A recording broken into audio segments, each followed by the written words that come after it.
Pourquoi se priver de plaisir te rendra plus heureux?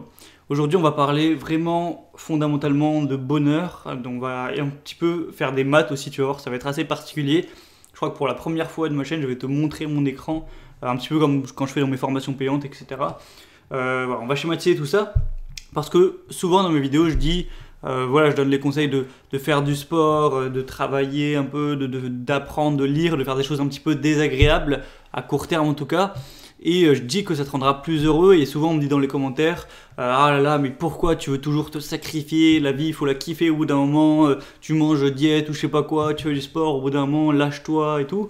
Et je vais essayer de te démontrer dans cette vidéo. Alors évidemment, il y a un juste milieu, hein, on va pas rentrer dans des extrêmes.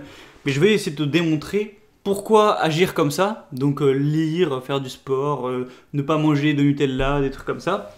C'est pas, je te fais pas la morale pour voilà, que tu te prives et voilà, pour le bien de la société ou pour que tu sois bien dans 30 ans ou je sais pas quoi.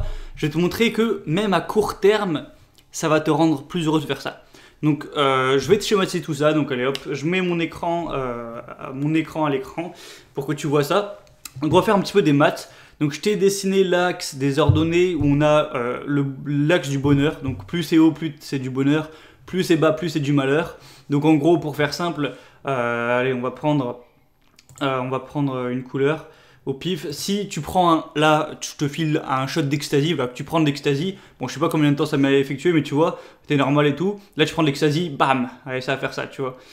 Pour te montrer, voilà, te schématiser. Après, t'as le bad trip et après, tu reviens normal. Et du coup, je vais te faire deux exemples. Le premier, c'est l'exemple, et voilà, j'ai oublié de préciser, l'axe des abscisses, je commence à oublier, c'est l'axe du temps. Donc on va dire que c'est une journée par exemple, tu vois, ou ça peut être le temps d'une vie. Et on a le bonheur et le temps, c'est les deux trucs principaux. Donc je vais dessiner premièrement une journée selon mon schéma, entre guillemets. Une journée où voilà, tu vas agir de manière constructive, donc tu vas faire du sport, tu vas manger sain, tu vas travailler sur tes projets, te priver de certaines choses, etc., de plaisir. On va voir ce que ça va donner en termes de bonheur. Donc voilà, imaginons à la base, tu te lèves, t'es là, t'es stable, hein, t'es ni très heureux ni très malheureux, tout va bien, normal. Et là, tu vas utiliser le hack que je t'ai sûrement déjà parlé dans pas mal de vidéos, d'avaler le crapaud. Donc c'est un hack de productivité où en gros tu fais la chose prioritaire et à la fois la plus désagréable que tu as à faire dans la journée dès le matin après t'être réveillé. Moi par exemple, c'est de travailler sur mon business secondaire, donc pas celui-ci avec les vidéos et tout, c'est autre chose qui est moins passion, qui est plus pour gagner de l'argent, c'est avec ça que je vis, c'est pas vraiment avec cette chaîne YouTube là. Donc voilà, c'est quelque chose qui est pas extra agréable à faire, mais au moins ça fait de l'argent. Donc pour moi c'est ça, avaler le crapaud. Ça pourrait être aussi aller courir, un truc qui est bien chiant, ou ça pourrait être aussi apprendre une langue, si tu es en train d'apprendre une langue et que ça te fait chier. Ça pourrait être aussi, voilà, c'est le truc qui est prioritaire et qui est souvent désagréable à faire. Aller courir c'est un bon exemple, tu vois. Et bien du coup tu te lèves et là tu vas courir. On va pas se mentir, quand tu lèves ton cul pour aller courir alors que tu pourrais rester à jouer à LOL, c'est chiant, tu vois. C'est désagréable, tu as de la douleur en fait quand tu cours, quand tu fais des sprints, quand tu es essoufflé, voilà, c'est de la douleur et c'est désagréable. Donc là ton niveau de bonheur il va baisser pendant l'heure où tu vas courir. Voilà, on va dire que tu vas courir une heure, donc ça va baisser pas mal, tu vois. Mais on sait tous très bien qu'une fois que tu es allé courir et que tu rentres, là tu te sens bien et souvent ça dure plusieurs heures. Déjà tu es satisfait mentalement parce que c'est déjà fait, tu sais que tu as bien agi, tu es un peu fier de toi et tout ça je pense ça va te mettre de bonne humeur. En plus qu'il y a littéralement des hormones agréables qui sont provoquées, hein, genre de la sérotonine ou je sais plus quoi, ou de la dopamine une fois que tu as fait une sorte de sport. Donc je pense pendant les 3 heures qui vont suivre, tu vois, tu vas être légèrement de bonne humeur, donc ça va monter. Ensuite, deuxième partie de la journée, tu vas par exemple manger un repas sain, tu vois. Donc tu vas, au lieu de manger des crêpes, de faire, je sais pas, de manger un Big Mac ou des trucs comme ça, tu vas manger un repas normal, donc tu vas manger du riz, du poulet, voilà, pas un truc très calorique. Donc voilà, un petit peu de malheur parce que ça pourrait être mieux. Mais après le repas, tu vas te sentir bien physiologiquement, tu vas te sentir en bonne santé, tu vas te sentir avec de la vitalité, avec de l'énergie. Donc encore une fois, tu vas être un petit peu de bonne humeur les heures qui suivront, etc. Troisième partie de la journée, tu as le choix entre faire une session de jeux vidéo, c'est vraiment hyper chaud, faire une session de jeux vidéo ou passer, je sais pas, 1 heure et demie à apprendre à lire par exemple, voilà, lire un livre très éducatif qui t'apprend pas mal de choses, qui est très utile mais qui est pas passionnant non plus à lire, peut-être qu'il est en anglais, peut-être c'est compliqué et tout. Donc là, tu vas te sacrifier encore pendant peut-être 1 h 30. Donc là, tu vas pas être hyper heureux, tu vas faire des efforts de lire et tout. Mais après, tu vas te sentir peut-être bien de... toi, d'avoir lu, tu vas te dire, ah bon, au moins j'ai lu une bonne 1 h 30, j'ai bien avancé, ça fait plaisir sur mes projets. On pourrait remplacer cette case-là par travailler, par faire n'importe quoi et tout. Et faut savoir aussi que du coup, pendant cette journée, tu t'es pas spécialement fait plaisir, t'as pas mangé de crêpes au Nutella, tu t'es pas prélassé toute la journée devant les jeux vidéo, voilà. Tu t'es pas assez fait plaisir, et là, on va t'octroyer un petit plaisir à la fin de la journée, où là, tu vas regarder une série Netflix que t'aimes bien, tu vas te faire un plaisir, tu vas faire un petit plaisir, on va dire, et du coup, là, je pense que tu vas encore plus l'apprécier. Vu que c'est le seul plaisir de la journée, tu l'apprécies plus que si t'étais ton 5e de la journée. Donc là, tu vas vraiment avoir un gros bonheur, je pense, comme ça. Et ensuite, tu vas te coucher et tu es satisfait plus ou moins de ta journée puisque tu as avancé. Bon, je sors cette courbe de mon cul, hein, c'est pas une étude, on pourrait en faire une, mais c'est pour représenter. C'est évidemment pas une science exacte que je suis en train de te montrer là. Et là, on va prendre la couleur rouge et je vais te montrer une deuxième journée. Enfin, non, juste avant, on va analyser cette courbe plutôt. Donc en gros, là, c'est simple à savoir que on va prendre, tu vois, quand on prend tout ça, donc tout, je sais pas comment c'est le mot technique, mais en gros, l'intérieur de la courbe, ça va être le bonheur. Donc voilà, hop, on cadre tout ça. Donc voilà, tout ce que je suis en train d'entourer, de quadriller là, c'est la dose de bonheur. Et du coup, il suffit juste de faire le calcul, tout ce qui est positif, donc tout ce qui est au-dessus de la courbe du temps au milieu. Donc voilà, tout ce qui est plus vers le bonheur, ça va être positif, tout ce qui est en dessous, ça va être négatif. Tu fais le calcul positif moins négatif. Donc imaginons, alors je vais encore sortir des nombres complètement de mon cul, faut le savoir.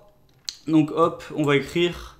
imaginons la vue d'œil, la courbe, ce qu'il y a au-dessus de la ligne des abscisses, ça vaut peut-être 5. Voilà, tu vois, bon, j'ai même pas mis des nombres sur le côté, mais on va dire que ça vaut 5. Et vu qu'il y a quand même un peu de malheur, quand on est allé courir, quand on est allé prendre un repas sans le dire, ça a fait un peu de malheur, donc ça a fait baisser, mais c'est moins que ce qu'il y a de bonheur, donc ça va peut-être faire à 2, tu vois. Je sais pas, 2.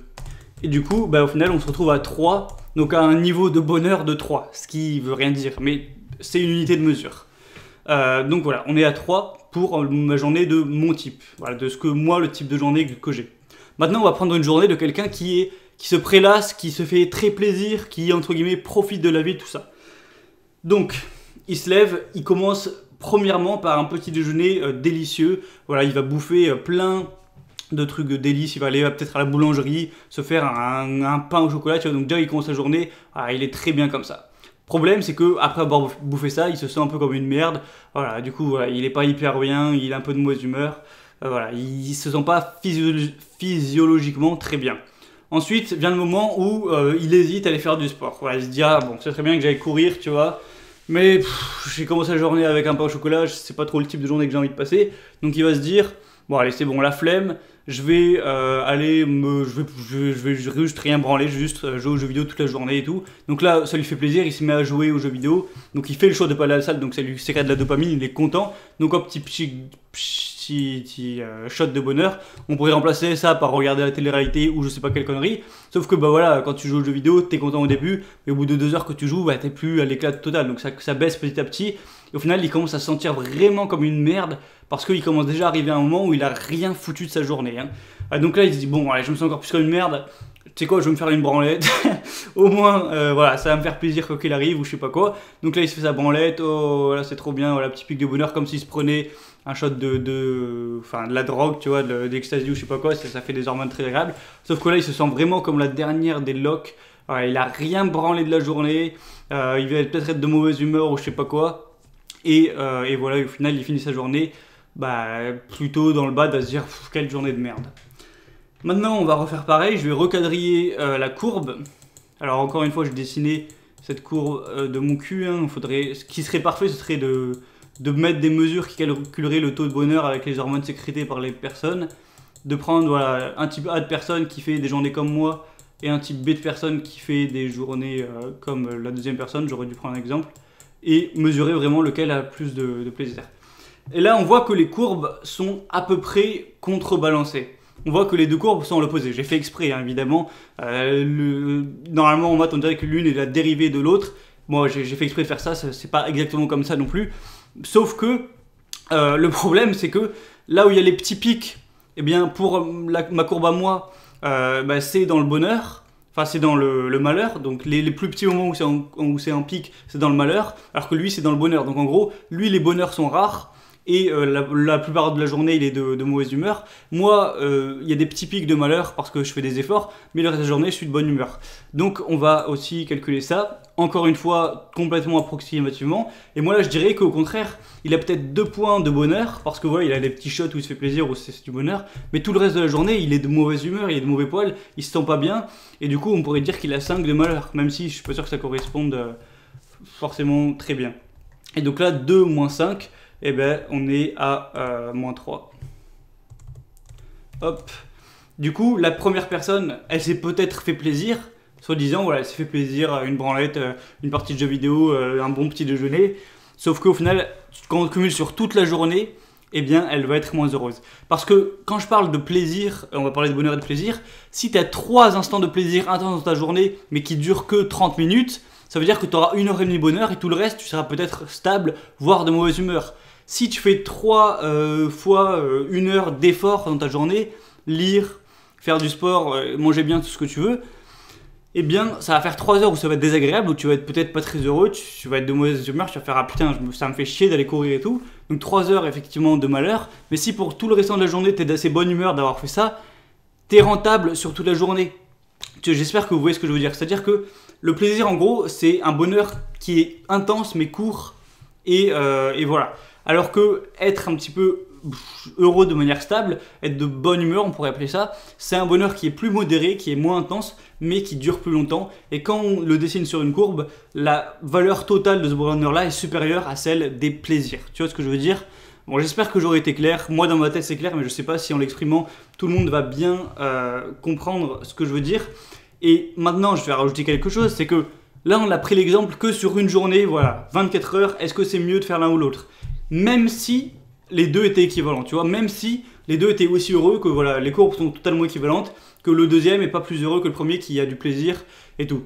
Le truc, c'est que la première personne, même si elle était aussi heureuse que la deuxième, elle crée quelque chose à long terme. C'est-à-dire que quand tu fais du sport, quand tu travailles sur ton projet, quand tu manges sainement, etc., tu te rajoutes de la santé à long terme, tu te rajoutes de la fierté à long terme d'avoir progressé, tu gagneras peut-être plus d'argent, donc plus de sécurité.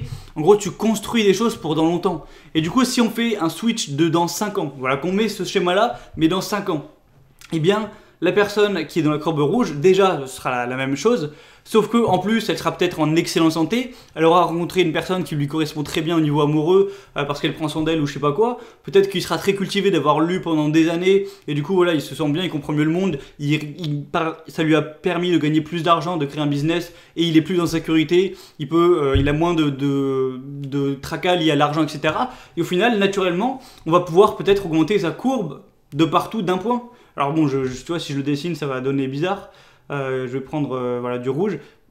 Et hop, ce serait bien que ça fasse des pointillés, mais bref. Et tu vois, ça va peut-être faire un peu comme ça, mais juste un peu plus haut partout parce qu'il a progressé pendant 5 ans.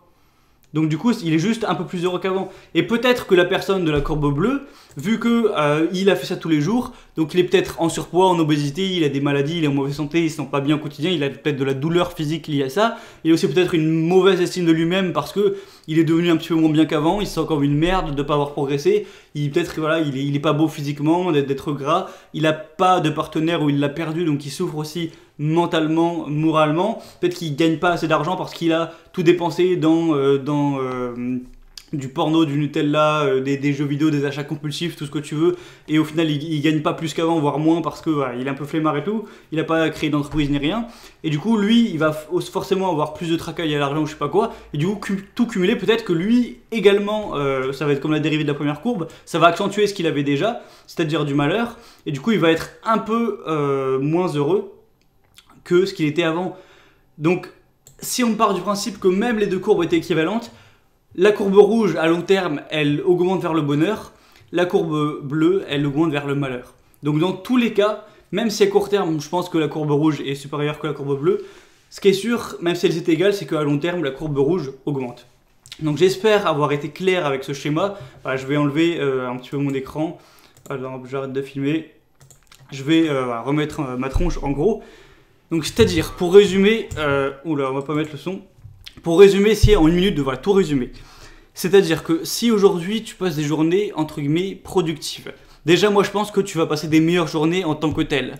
Mais en plus, même si tu passes pas des meilleures journées, à long terme, tu construis une réussite, une vie qui va t'apporter du bonheur plus tard. Voilà. Moi, tous les matins, je suis content d'être en bonne santé, je suis content de ne pas avoir de problème d'argent et tout. Et ça, je l'ai eu parce que j'ai travaillé pendant des années. Je suis content d'être comblé au niveau relationnel parce que je l'ai travaillé pendant des années, etc. Donc, t'es tout gagnant. Quand tu as une vie où tu te fais plaisir, où tu te progresses pas et tout, déjà je pense que tu passes des moins bonnes journées, mais même si tu passais des aussi bonnes journées, à long terme tu te construis du désastre, tu te construis moins d'argent, tu te construis moins de bonnes relations, tu te construis moins de santé, etc. Et tu as beaucoup de chances d'avoir des problèmes et du coup d'avoir du malheur supplémentaire à long terme. Donc pour moi, c'est pas un sacrifice de faire ça, c'est juste accepter d'être heureux. Alors oui, ça demande de la discipline, etc. Mais ça vaut complètement le coup parce qu'au bout d'un moment, le but de la vie c'est d'être heureux, tu vois. Et ça veut pas dire qu'il faut aller à l'extrême opposé. Hein, imagine, je remets ma courbe, si t'as un petit plaisir, comme je l'avais raconté 2 fois avec mon sirop d'érable que je mets le matin sur ma galette, si ça te fait énormément plaisir, mais que ça te fait pas être de mauvaise humeur forcément après, et que c'est rentable, fais-le, tu vois, fais-le. Moi aussi, je me ferai des petits plaisirs quand ils sont, entre guillemets, rentables, quand ils m'offrent plus de bonheur que de malheur. Donc ça veut pas dire qu'il faut te sacrifier, vivre comme un moine et avoir aucun plaisir. Ça veut dire qu'il faut essayer d'estimer comme ça avec une courbe, ou dans ta tête, essayer d'estimer, voilà, qu'est-ce qui te rapporte du bonheur sur le moment, dans la journée et aussi à long terme, et de faire les meilleurs choix, les plus rationnels par rapport à ça. Voilà, c'est assez complexe quand on y parle comme ça. Je pourrais faire une vidéo plus longue là-dessus, plus détaillée, peut-être que je le ferai. Mais voilà, c'était pour te partager ça. Pour les gens qui me disent, ouais, faut arrêter de se sacrifier, il faut se faire plaisir et tout. Bref, pas me répéter. Donc voilà, c'était tout pour cette vidéo du samedi. Demain, dans le mail, je vais te parler, et aussi dans la vidéo de mardi, je vais parler de l'injustice, de pourquoi le monde est profondément injuste, et que faire par rapport à ça. Voilà, ça va être le sujet. C'est un sujet qui me prend pas mal aux tripes, au niveau des émotions et tout. Donc je vais t'en parler dimanche, donc si tu veux, et je vais aussi lié à ça lancer une formation sur le minimalisme. Donc si tu veux être tenu informé, abonne-toi au mail et tout, c'est le premier dans la description comme d'habitude, je vais pas refaire le blabla, la vidéo est déjà assez longue. Je vais lancer une formation sur le devenir minimaliste et tout, donc ça va me prendre pas mal de travail, là je fais cette vidéo bien en avance. Bref, c'était Gabriel, je te dis à la semaine prochaine où on va parler de tous ces sujets un petit peu d'injustice, d'argent, de sortir de la rat race, de minimalisme, tout ça. Parce que voilà, dans les années qui arrivent, ça va être le bordel niveau économique, argent. Donc c'est important qu'on parle de ça. À la prochaine, reste informé, reste informé, la phrase de vieux. Voilà, reste en contact ou je sais pas quoi. À la prochaine et ciao.